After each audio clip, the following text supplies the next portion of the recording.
Hello guys, my name is Mark from JazzGuitarLessons.net. It's been a long while since I shot any video, and today I realized, hey, there's one thing that I believe every jazz guitarist should know. It's a simple lick, and the three reasons why I think you should know it. So first, you can learn it in less than a minute and you don't need tabs.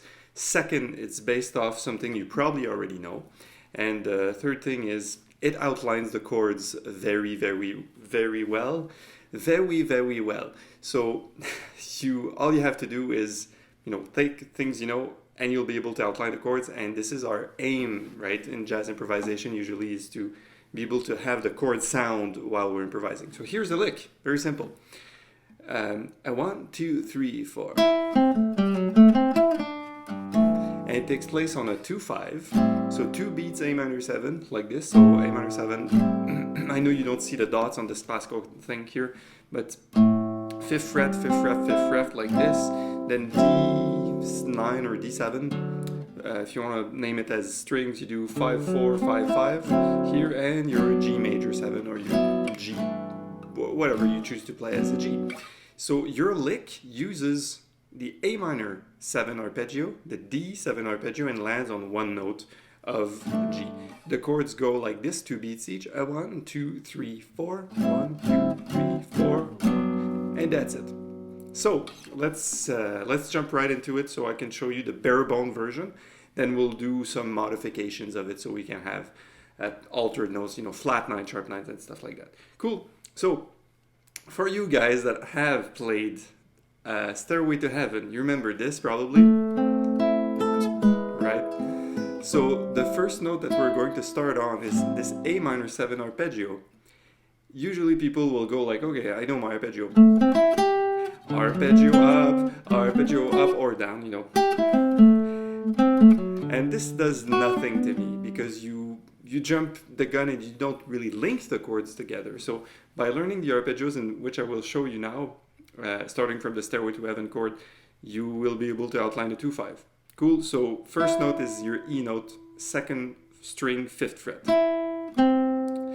Same fret, the other string, so, right? So, E, C, A, G, that's exactly the A minor 7 sound. E, C, A, G, you're good? That's for the first chord. So you have 4 notes and you're playing an arpeggio in a way in which we will link to the next chord. You take this last note, you take it down to an F sharp. So it's a 4th fret on the 4th string.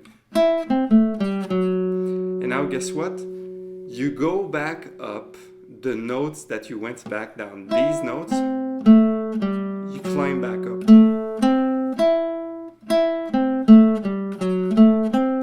Name of the notes? E, C, A, G, F sharp, A, C, E. Again. Easy, easy breezy. The last note, you end on the D, 3rd fret, 2nd string.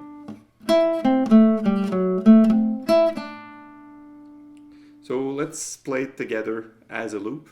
So you can play it with me, and sometimes I'll play the chords, sometimes I'll play the lick, so you can play chords for me in comp, etc., etc. You ready? A 1, 2, 3, 4. A minor 7, D7. Just repeat this.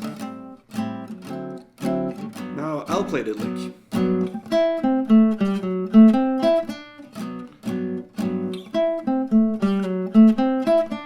Now you play the lick.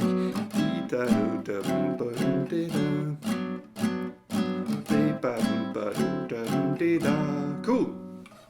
That's it, you got it.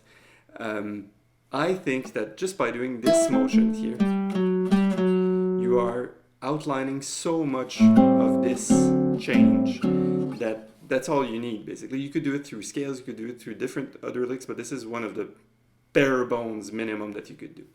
Now let's add one little funny thing. When you go back up the arpeggio on the D7, instead of doing,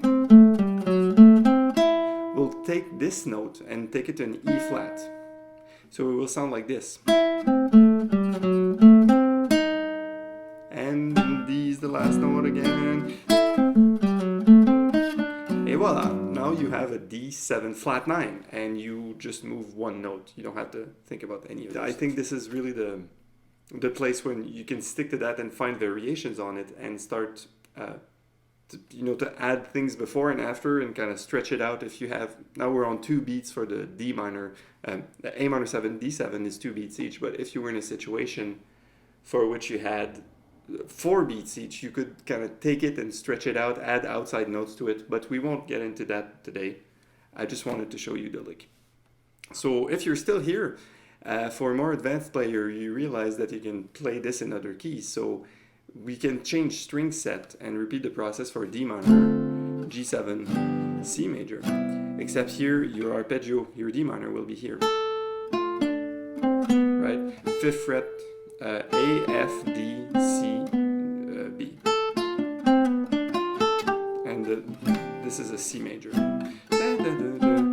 Flat 9. That's it. Good. Oh, sorry.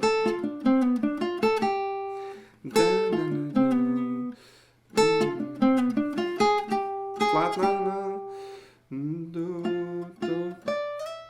Oh, that's the one. That's a complete other thing I had in my mind throughout. It's like, what am I hearing? What am I hearing? Okay. So I'll leave it at that. I hope you gain something out of this lick. It's a simple one. See if you can take a minor 2/5, or see if you can take a 2/5 that's in a different key and a different fingering that perhaps you're more comfortable with, and see if you can do this thing whenever you're about to run arpeggio. Say, how about I take what Mark from jazzguitarlessons.net, that's me, what you do, we did together, instead of just like blindly running the arpeggio, just start on the note, descend this arpeggio, and resolve the note like this. It makes it sound like the chord change instead of, as I told you. This sounds not that it's the right notes, but it doesn't sound like the chord is changing from one to another. Good. So I'm Mark from Jazz Guitar Lessons. Improve your jazz guitar playing with a real teacher, and I'll see you next time. Take care.